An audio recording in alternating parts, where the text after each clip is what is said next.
Warning, certain things on this list may be too disturbing for certain viewers. Viewer discretion is advised. Number 15, the 4chan murder. Unfortunately, not everyone needs to venture into the deep web to find truly grotesque images and disturbed individuals. On November 4th, 2014, a post thread appeared on the popular forum site 4chan with a series of images of a lifeless body of a female. The woman was nude and showed discoloration indicating asphyxiation. The latter was made more apparent with a rope or cord wrapped around the woman's neck. The original poster added the text, "Turns out it's way harder to strangle someone to death than it looks on the movies." Initially, people believed the post was nothing more than a sick joke. Later that night, local news of Kitsap County, Washington reported on a homicide investigation after 30-year-old Amber Lynn Copeland was found by her 13-year-old son strangled to death. People who had seen the post immediately led authorities to the 4chan post after reading about the murder, and police closed in on Copeland's boyfriend David Kallick. The next day, he was arrested without incident in Portland, Oregon and charged with Copeland's murder. Kallick is currently awaiting trial, where he faces first-degree murder charges and is now facing an attempted murder charge for trying to kill a fellow inmate. Number 14, the exorcism of Anneliese Michel. Born in West Germany, Anneliese Michel grew up in a strictly Catholic household with her parents and 3 sisters. Michel had long suffered from seizures and was frequently brought into psychiatric care for depression. Michel described how she would have horrific hallucinations during her prayers, and she would frequently hear voices telling her she was damned and destined to rot in hell. This worsened her depression, and the stress caused her to have more seizures. In 1975, a priest named Ernst Alt met with the Michel family and stated he believed Michel was possessed by a demonic entity. That September, Father Arnold Renz was given permission to perform an exorcism, and he made his way to help Michel and her family. Once or twice a week for the next 10 months, Michel would undergo a 4-hour exorcism session, which caused great strain on her physical and mental health. Near the end of the 10 months, Michel became obsessed with dying and eventually refused to eat. However, the Renz and the Michel family pressed on in an attempt to rid any evil spirits from her. Sadly, Michel died on July 1st, 1976 at age 23 from malnutrition and dehydration. Michel's parents and Renz were all charged with negligent homicide and were later found guilty of manslaughter, with the court attributing the incident as a result of religious hysteria. The sessions were recorded for archival purposes, and the records have appeared online, presenting a malicious-sounding voice in Michel's place, which often says derogatory and insulting comments at Renz. Welches noch? Und das sag ich Ihnen nicht. Im Namen Jesu. Nein! Nein! Im Namen des Vaters und des Sohnes und des Ja, das Schreibloch ohne dich! However, skeptics question the recording's authenticity, and most people agree it was a result of misidentification of mental illness and negligence on the part of those involved. Number 13, Cicada 3301. Since January 4th, 2012, a series of complex puzzles have begun appearing online and offline in what has become known as Cicada 3301. Coming from the game's logo being a cicada, each year a new series of puzzles will commence and end as soon as a person solves the final puzzle. No one has come forward and no organization have claimed to be the masterminds behind Cicada 3301, but there is speculation it is a recruiting method for either the CIA, NSA, MI6, or even the Illuminati. The clues to solving each puzzle are found on the internet, by phoning random numbers, in images, and even physical clues left in random locations across the world. The eeriness behind Cicada 3301 is the lack of information surrounding its origin and purpose, leading to endless possibilities of what its mission actually is and whether it has pure or malevolent intentions. Many of those who have solved the annual riddles have not come forward to reveal their identity, again causing further questions. However, every year people wait anxiously for the commencement of the puzzle in order to test their brain power and possibly become the newest member of Cicada 3301. Number 12, Death Row. Executions is many countries' last resort when dealing with violent offenders, and remains a highly controversial judicial practice mainly due to the possibility of executing an innocent person, and with some countries executing people for minor offenses and even based on a person's religious beliefs or sexual orientation. Several websites have extensive databases of the final words of death row inmates before they are executed. The most well-known of these is on the Texas Department of Criminal Justice official website and lists a total of 537 last words starting from the most recent execution. The site even includes information on the offender, from their name, age, race, place of execution, and summary of the crime. Clearly, this section is meant for research purposes, but paints a morbid portrait of capital punishment considering the number of people listed with detailed information. Curious viewers can really sink into the mind of an individual during their last minutes through their phrases, and can find quotes that are sickening and even heartbreaking. Another website is Goodbye Warden, and is more of a presentation in which viewers are guided through each quote by navigating with arrows. The About section states its purpose is to place yourself in the mindset of an executed individual, and states the choice of Texas as the focus being that out of the 1,390 people to have been executed in the US since the death penalty was re-established 40 years ago, 534 were in Texas. It is left up to the readers to decide whether or not capital punishment is right or wrong, and it's certainly something people will question during and after viewing these sites. Number 11, Skyway Bridge. Founded in 1998, the Skyway Bridge is a website which lists the reports of suicides to have taken place on the bridge. Located in Central Florida, the Sunshine Skyway Bridge connects St. Petersburg to Terracea. Tragically, it has been the site of around 207 suicides since its opening in 1987. The site claims it's a place to discuss, commentate, and frame an opinion on the matter, while at the same time not condoning the actions of the people who have decided to take their own life. The site is even connected to the bridge's still shot cameras, should anyone for any reason want to check in for any potential activity. Users are also encouraged to post suspected suicides or near suicides in their forums. On a light side of the site, it does have an extensive page detailing what to do if a person is feeling suicidal, including a list of hotlines and medical centers located around Florida. There is also a section dedicated to jump survivor stories, and even suggestions of creating a prevention rail in order to curtail further tragedy. Regardless, the idea of dedicating an entire site to the number of suicides in a location leaves it in the dark side of the internet, and it is certainly not a place to visit should you be faint of heart, suffer from depressive disorders, or are susceptible to emotional distress. Number 10. Edardom. Edward Robert Muscare was an American man who became an internet celebrity through YouTube between 2006 and 2009. Most of his videos had him displaying bizarre antics and lip-syncing to various songs. Within months of beginning to post videos, he gained over 100,000 views, and people shared his videos globally. People noted his creepy behavior and even his unsettling appearance, but what truly makes his fame scary lies in his past. In 1986, Muscare was charged and found guilty of having sexual contact with a 14-year-old male, leading to an 18th-month prison sentence followed by 10 years probation. Thankfully, he never offended again, and after his status as a sex offender was discovered and spread by viewers, he stated he would never offend again, but also said, "We can't help but sin, we're all human beings." Authorities placed Muscare on a further 5-year probation for posting videos as it broke his conditions of owning a computer without permission. He continued to post videos through a friend and was rearrested for this and sentenced to 5 years in prison for probation violations as a result. Muscare died of lung cancer on January 8, 2012. His notoriety is still discussed today, and there are people who condemn him for his previous actions and those who defend him, saying he had become rehabilitated fairly, and his new prison sentence was unjust. Regardless, the idea of a former sex offender releasing videos of his strange mannerisms, whether real or acted, sends a chill down a person's spine, and even makes his videos hard to watch without feeling uneasy.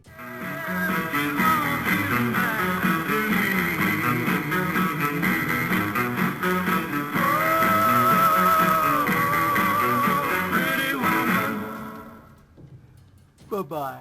Number 9. Creepypasta. An absolute haven for creepy stories, Creepypasta has an endless number of creepypastas in full for people to read and enjoy. The website has compiled possibly the largest collection of creepypasta and horror stories in general. All the famous stories from Jeff the Killer to Slenderman are listed on the site in full. Apart from this, it also includes lesser known stories and has helped them gain recognition. What makes the site scary is self-explanatory, and it is almost guaranteed a person will be sleeping with the lights on ones should they decide to brave this site's content. Creepypasta continues to grow and diversify, from the odd to eerie to terrifying and even just downright disgusting. If you think you're brave enough to venture into the depths of creepypasta lore, then we dare you to check it out for yourself, then try to sleep with the lights off. Number 8. Jim Jones' Final Sermon. The People's Temple was a Christian church which used mixed Christianity with socialist ideology and had congregations in Indiana and California starting in 1955. Founded by Reverend Jim Jones, the temple had a peak of 5,000 members by the 1970s. The People's Temple leased a large amount of land in Guinea, which was christened Jonestown. Things on the compound became tense after members found Jones's security were acting more as enforcers of his teachings rather than protection from outside threats. California Congressman Leo Ryan and several of his officials decided to visit Jonestown to check in on the well-being of the American citizens living there, which had reached over 900 in population. Ryan and his group were met with hostility by Jones and several members as intruders, but there were many who either directly or secretly told Ryan they were wished to return to the United States. On November 18th, 1978, Ryan, the officials, and several members were about to board a flight back to California from a nearby airfield when gunmen opened fire on them, killing 5 including Ryan and injuring 11 others. Back in Jonestown, Jones held a final sermon in which he declared they all had been betrayed, all while his henchmen were mixing Kool-Aid with poison for the entire congregation to drink. A total of 909 people either willingly drank the concoction or were forced to do so and died. Among the dead was Jones, who either shot himself in the head or had a bodyguard do so for him. The final sermon was recorded and is now available for all to listen. Talking to them, all they're doing is taking a drink to go to sleep. That's what death is, sleep. Of it, I'm tired of it all. Fail to follow my advice, you'll be sorry. You'll be sorry. That we do it and that they do it. Must trust you. You have to step across. The atmosphere within the recording is absolutely haunting, since most people who will now hear it know almost everyone heard in the recording did not survive the following hour after it was made. Number 7. The Candle Cove Screaming Episode. Candle Cove is a popular creepypasta about several people discussing the fictional Tyler children's show. As the posts continue, it is later revealed to have never possibly existed, after someone posts his mother recalled how he used to just watch Static for 20 minutes. Fans of the story have added to its lore, and a group got together to make a short film based on the infamous Screaming episode. It consisted of dramatic cuts and the characters acting strangely, as the audio was only screams, and the main character crying over the noise. Several clones are available on YouTube, with several massing over 100,000 views. Commenters have continued to add to the lore, with many saying the videos contain nothing but static. While it is no doubt seen quickly as a hoax by many, people can't help but feel psyched out at the possibility the majority are only seeing static, while a select few are actually seeing the disturbing images. The idea even viewers can become so immersed into a creepypasta story proves how well they are written, and adds to the terrifying addictiveness these stories have. Number 6. Reddit Let's Not Meet. On par with subreddits Creepy and No Sleep, Let's Not Meet is a subreddit containing user-submitted stories of personal scary encounters with individuals. The subreddit has over 150,000 subscribers as of May 2016, and the count continues to grow. Much like its sister subreddits, Let's Not Meet stories vary from creepy to downright terrifying, which is intensified with the fact these stories are true. What makes the subreddit so compelling is the common fear people have of strange encounters, since everyone is bound to have one at some point in their life. It is also a hub for people to share common experiences, acting as a safe haven to tell their story and discuss other people's experiences. The forum has become so popular that it is beginning to inspire filmmakers. A short titled 2 AM, based on the post The Smiling Man, was posted back in July 2013 and has since been seen by over 4 million people on YouTube. There's even a popular book of the best stories from the subreddit, which has recently published its 2nd volume. As long as these encounters continue to happen, Let's Not Meet will continue to grow, stories will be shared, and many will now continue to frequently check over their shoulder while walking home alone at night. Number 5. Rotten. Shock sites are not always reserved for the deep web, and many can be found by a quick search. One such site is Rotten, a shock/alternative news site launched in 1997. Rotten proudly describes itself as an archive of disturbing illustration and is dedicated to providing images and videos of grotesque nature. Its content includes acts of violence, autopsy photos, crime scenes, bizarre fetishes, and deformities in humans and animals. Furthermore, the site encourages community involvement through editorial and commentary archive titled The Gaping Maw and a game called The Dead Pool. Participants in the game list 10 people they believe will die within a year and receive a point per person who ends up dying on their list. Rotten's nature has landed it in trouble, and there have been many civil suits either threatened or filed against the site's owners, many of whom are cease and desist citations. The main controversy behind the site is the disrespect towards family of the deceased displayed on there. The United States government even ordered Rotten to remove the fuck of the month section of the site. The site is also accused of being a source for people spamming offensive images for revenge. Rotten is still up and running,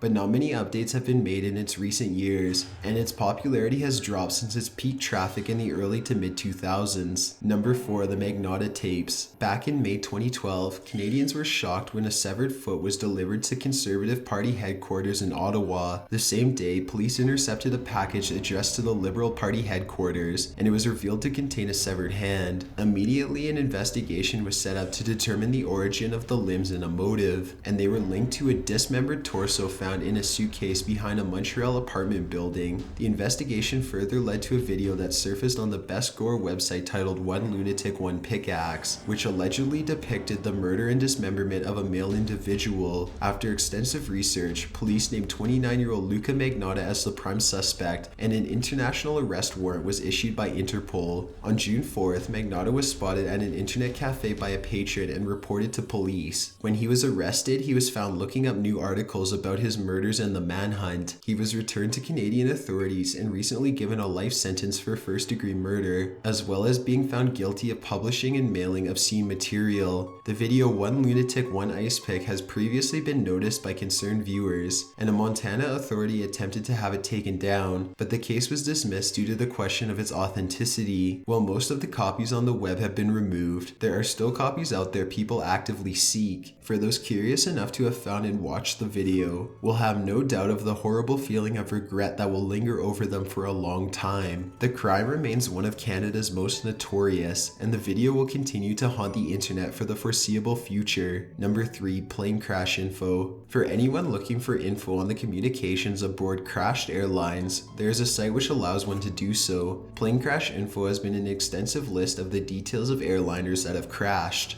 The site's section includes a full database, the 100 worst, a map listing aircraft disasters, and even a section which reveals the last words from the cockpits before impact. Terrain ahead. Pull up. Pull up. Pull up. Pull up. Terrain ahead. Terrain ahead. Pull up. Pull up. Pull up. Very rough target. Pull up. Control, what's up, take it Pull up. Pull up.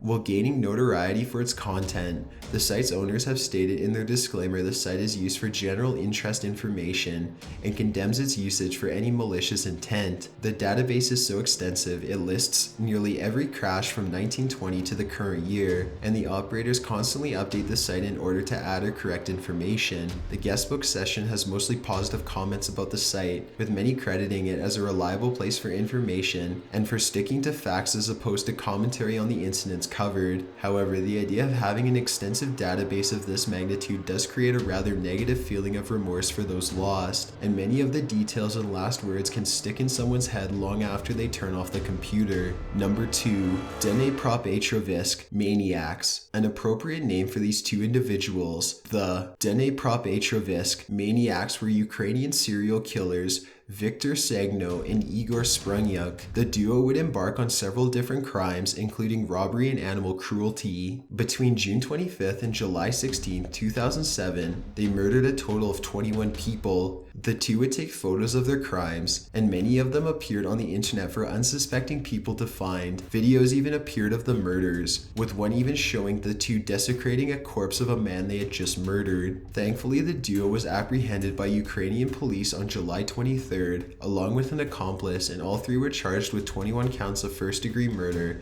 and several armed robbery charges. As a sort of poetic justice, the prosecution used the photos and videos posted online as evidence to convict the duo of their guilt, and they are now both serving life in prison with no possibility of parole. The third was only charged in robbery, as he was found to have not partaken in the murders. Sadly, many of the sick images and videos are still available online, waiting to be viewed. This leaves a tragic legacy for the Dnipropetrovsk area that will not soon be forgotten. Number 1. Best Gore. By far the most controversial subject on this list, Best Gore is a shock site advocating anti-censorship and has been accused of being a hate site. Founded by Canadian Mark Merrick in 2008, the site shows news, photos, and videos dedicated to showing death and other disturbing imagery. The site gained wide notoriety after it was discovered the video of Canadian murderer Luka Magnotta killing, dismembering, and performing necrophilia on exchange student Lin Jun appeared on the site in full. As a result, Merrick was arrested by Canadian authorities and charged for breaking obscenity laws and corruption of public morals. The resulting bail conditions have strictly restricted his computer and cell phone use, temporarily and possibly permanently ceasing his administration of the site. Despite the controversy, the site sees 10 to 15 million page views per month and is still active. It is currently the largest shock site